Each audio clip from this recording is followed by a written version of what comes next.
Olá, bem-vindos a mais uma análise focada aqui no nosso espaço. Hoje a gente vai mergulhar nos apêndices bem interessantes do livro Não Tenho Fé Suficiente para Ser Ateu.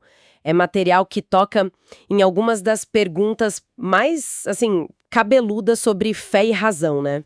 Exatamente. As fontes que a gente tem aqui, elas nos levam direto para debates clássicos, sabe? Como é que a gente concilia um Deus que é bom com o mal que existe no mundo? Como é que a gente lida com interpretação, com verdade? E tem até uma discussão sobre estudos históricos de Jesus. Isso. Nossa missão aqui é tentar extrair os argumentos principais, sabe? As ideias que mais fazem a gente pensar nesses textos e trazer uma visão clara do que eles estão propondo. Então tá, vamos começar por aquela que, nossa, talvez seja a questão mais antiga e que mais angustia. Se Deus existe, é bom, é todo-poderoso, por que tem tanto mal por aí? O primeiro apêndice vai fundo nisso. Sim, ele já começa aí nessa tensão, né? E a primeira resposta que o material traz é de fato um pouco contra o senso comum. O argumento é que nossa própria capacidade de reclamar do mal, de dizer isso é errado, já meio que sugere que a gente tem um conceito de bem como régua, entende? Hum. De onde viria esse padrão do que é bom, do que é certo, se não viesse de algo ou alguém que está além de nós, transcendente? Interessante essa linha. Quer dizer, a própria reclamação contra o mal seria tipo uma pista, sem querer, para um padrão moral objetivo, que a fonte, claro, liga a Deus, mas e a origem do mal em si? Como o texto explica de onde ele veio? Aí é que entra a defesa mais conhecida, a do livre-arbítrio. A fonte argumenta que o mal que a gente chama de moral, sabe, as crueldades, as injustiças que nós fazemos uns contra os outros, ele nasce da nossa liberdade de escolha. Deus, quando criou seres que pudessem amar de verdade, de forma genuína, teria também criado seres que podem escolher o contrário do bem. Entendi. Eliminar a chance do mal acontecer significaria eliminar a liberdade. E aí, por consequência, eliminaria a chance do amor de verdade. A gente seria, sei lá, tipo robôs programados? Faz sentido essa ligação, né? Liberdade e a possibilidade de fazer o mal. Mas e o outro lado? Aquele sofrimento que não parece vir direto de uma escolha ruim de alguém. Tipo, um desastre natural, uma doença grave numa pessoa boa, a dor de perder uma criança. Como é que a fonte encara esse mal natural? Olha, o texto conecta esse tipo de sofrimento com o que ele descreve como a queda do homem, sabe? Ele cita Gênesis 3, Romanos 5 e 8. A ideia que está ali é que a desobediência lá no início não foi só uma coisa espiritual. Ela teria afetado a própria criação. Ah, o mundo físico também. Isso. O mundo natural nessa visão também estaria caído, sabe? Sujeito à corrupção, à decadência, à morte. Então, desastres, doenças seriam parte dessa realidade que não é perfeita, que está meio quebrada onde a gente vive. A restauração completa disso aí, segundo a fonte, só vai acontecer lá no futuro, na volta de Cristo, como está descrito lá em Apocalipse 21, 22. Não teria, assim, uma promessa de vida sem dor agora, né? Nossa, essa ideia de um mundo caído é bem central, então. Só que isso leva a outra pergunta que muita gente faz, né? Se Deus é todo-poderoso, se ele tem esse plano de restaurar tudo, por que não agora? Por que deixar tanto sofrimento rolar por tanto tempo? A fonte explora algumas razões que poderiam explicar essa aparente demora de Deus, mas sempre olhando por uma lente que vai além do nosso tempo, focando na eternidade, sabe? Uma das ideias é que Deus estaria sendo paciente, dando mais tempo para que mais gente pudesse, usando a liberdade, escolher se reconciliar com Ele. Até menciona Romanos 11:25, que fala de esperar até que a plenitude dos gentios seja alcançada. Então uma razão teria a ver com a salvação de mais pessoas. Isso. Uma outra razão sugerida é que o sofrimento, por mais difícil que seja aceitar isso, pode ter um papel na formação do nosso caráter. Sabe, virtudes como coragem, paciência, compaixão, perseverança. Muitas vezes, elas só crescem mesmo no meio da dificuldade. Aquela ideia antiga de que a dificuldade fortalece. Tipo isso, mas num contexto mais espiritual e moral aqui. O texto até faz uma comparação com o esporte. Um atleta que ralou muito numa temporada difícil valoriza o título muito mais do que o reserva que quase não entrou em campo.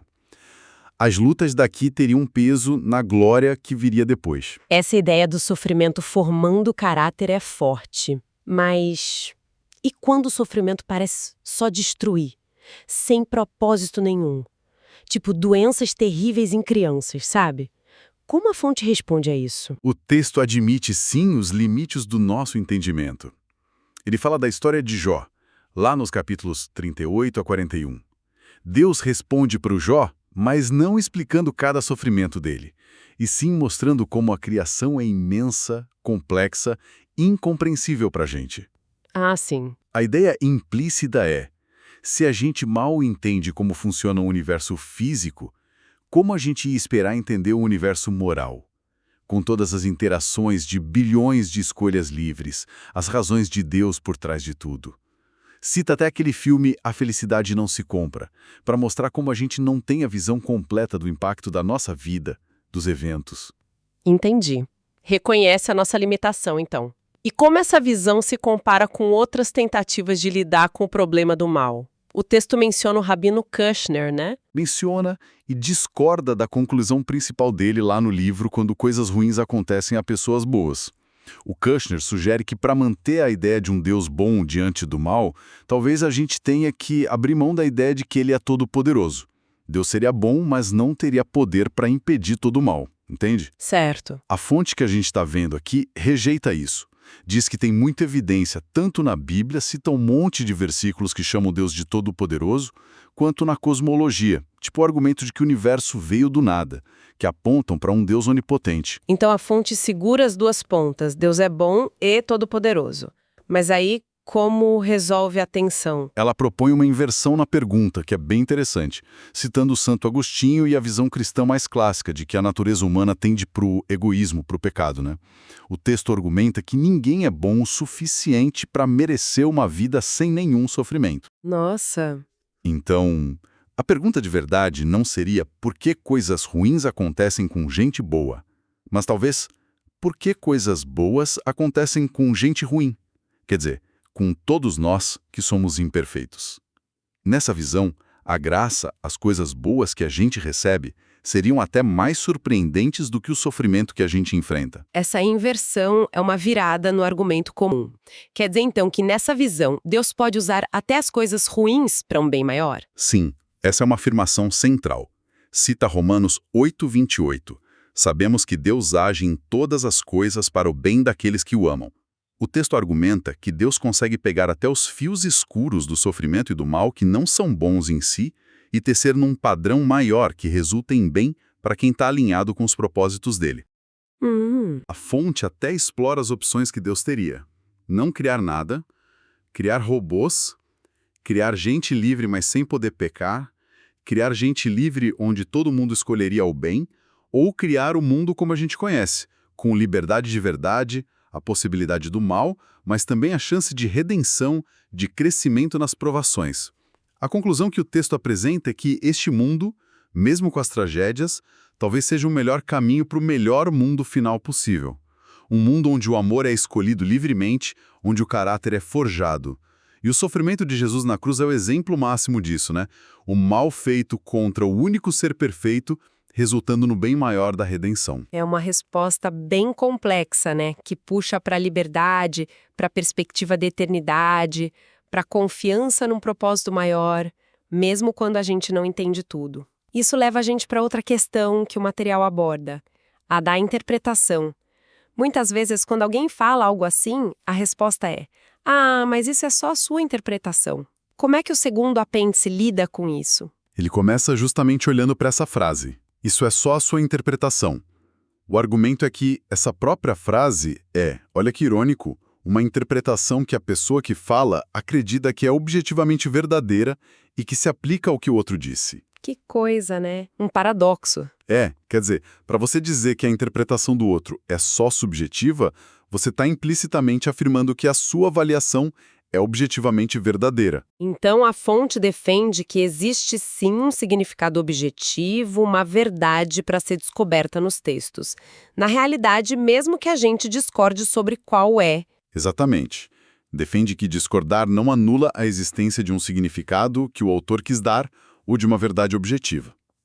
O ponto-chave, segundo o texto, é que qualquer interpretação, seja cristã, ateísta, qualquer uma precisa vir com evidência, com argumento, e não só afirmação solta. A responsabilidade de dar boas razões para sua interpretação é de todo mundo que está na conversa. Isso liga com outra frase que usam muito para cortar a discussão: não julgue. O apêndice interpreta essa recomendação da Bíblia de um jeito específico. Sim, ele argumenta que aquela passagem famosa de Mateus 7, não julgueis para que não sejais julgados, está condenando o julgamento hipócrita, sabe?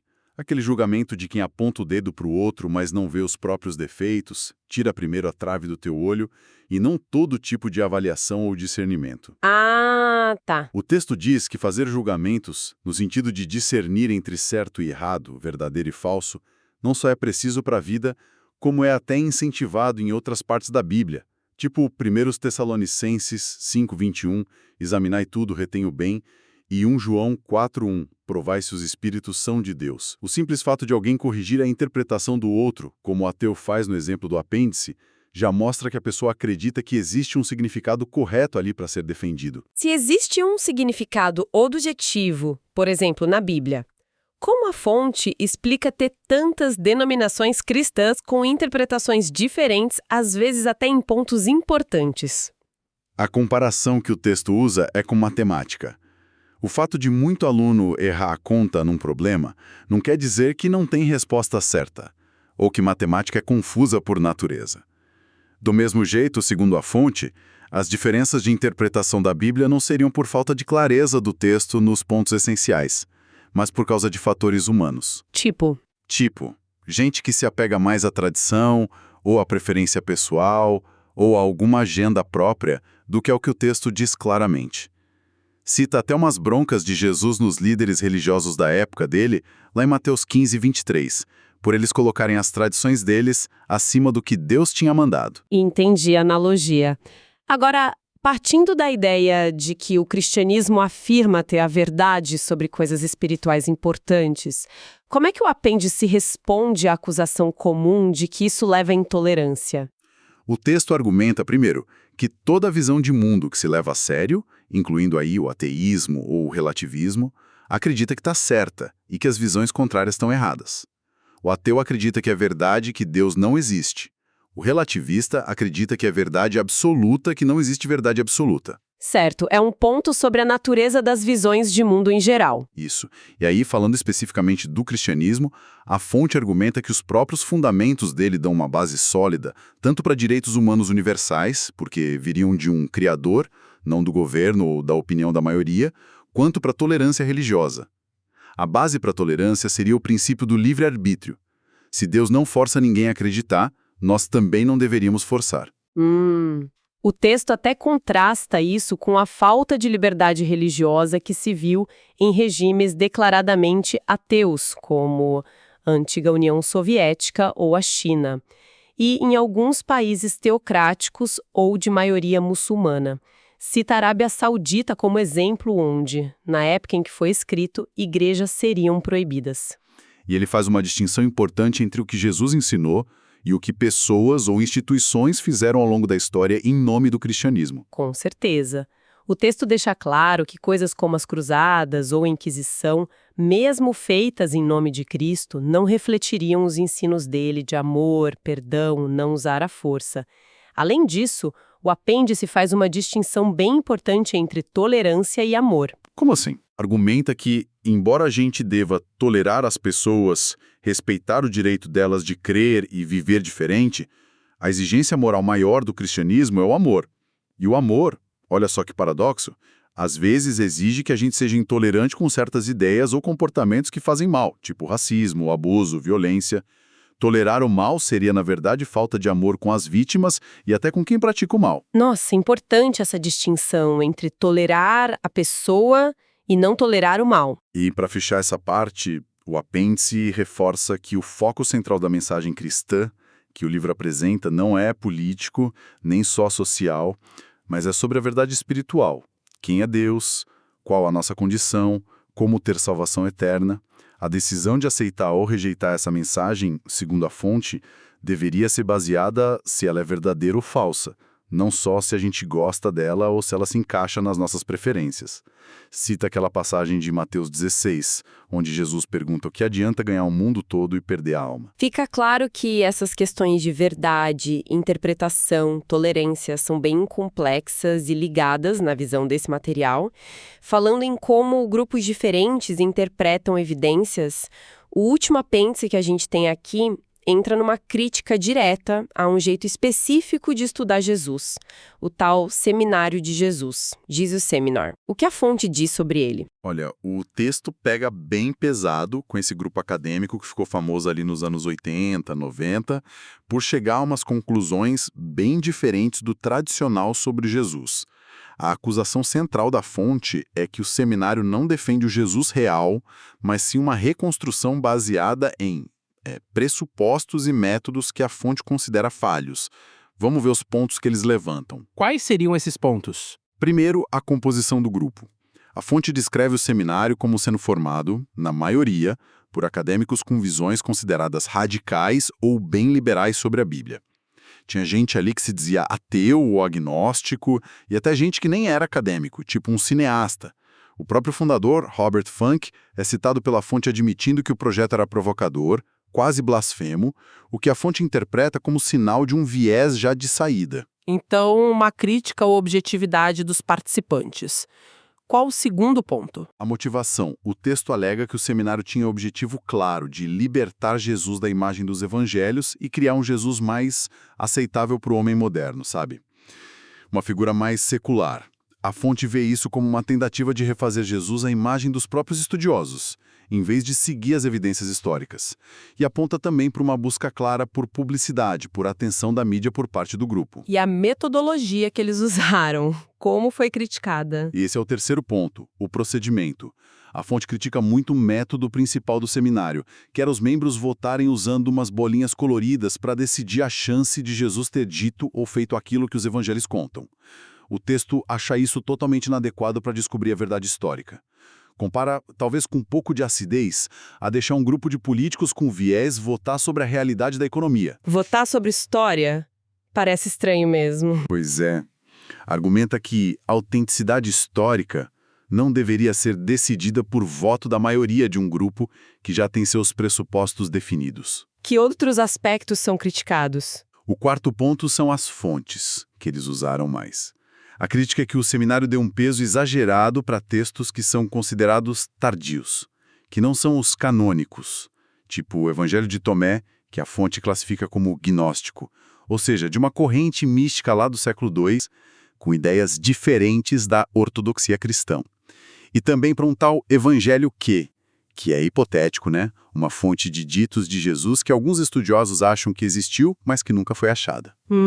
E, ao mesmo tempo, teriam diminuído a confiança nos 4 evangelhos que estão na Bíblia, Mateus, Marcos, Lucas e João, que são as fontes mais antigas e completas que a gente tem sobre Jesus. Isso se liga ao quinto ponto, que seriam as pressuposições do grupo. Exatamente.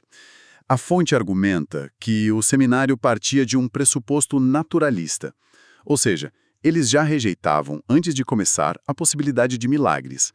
Qualquer história de milagre nos evangelhos era, por definição, considerada não histórica.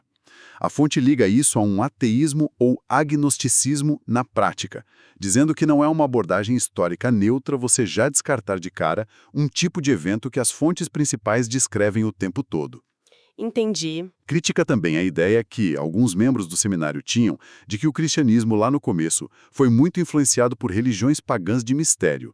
Uma teoria que a fonte considera que já foi superada pela pesquisa histórica mais ampla. E as datas que eles davam para os evangelhos da Bíblia? Esse é o sexto ponto. A fonte alega que o seminário defendia datas consideradas tardias para os evangelhos, tipo geralmente na segunda metade do século I ou até depois.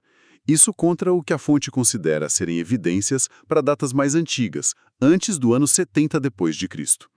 O motivo para preferir datas tardias, segundo a crítica, seria para dar mais tempo para que mitos e lendas sobre Jesus pudessem crescer e entrar nos textos, afastando eles do Jesus histórico real. E, por fim, quais foram as conclusões do seminário que a fonte não concorda? O sétimo ponto é que, apesar de todo esse processo, o seminário não chegou a um acordo claro sobre quem foi o Jesus real. As conclusões variavam muito entre eles.